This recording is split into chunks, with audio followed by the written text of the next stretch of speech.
Жителите од битолските села Кравари, Оптичари, Егри и Жабени мака мачат со поплавувањето на нивите, а во одделни делови и на куќите. Вчерашните просечни врнежи повторно ги поплавија нивите, објективот на нашата камера ја долови оваа мачна слика во атарот на село Жабени.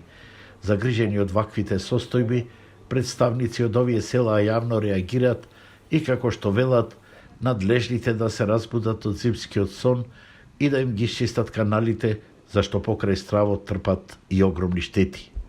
Со обилните дождови што беа сега пред 2 недели, ако уште 2 сати врнеше, сите куќи што се наоѓаат над овој канал ќе беа поплавени.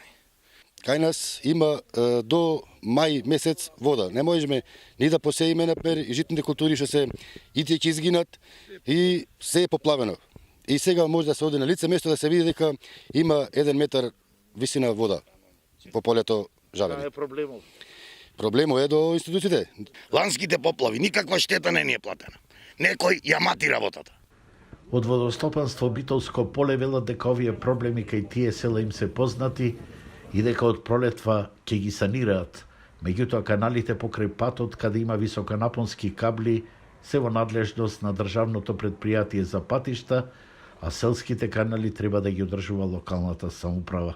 Во вакво време се во повеќе денови се таложи минатите недели уште од 1 јануари почнува интензивни дождови, веќе земјата е заситена со вода, така и при најмали сега врнежи на дожд, водата излегува и од земјата излегува и во самите канали веќе се полнат. Нема толку голема способност да ја одведи таа вода. Како планирате го решите тоа? Па планираме со чистење. Пред 20 дена со неколку дневните обилни врнежи, во атарот на овие села поплавени беа повеќе стотици хектари плодни ниви, во кои настрадаа селските култури.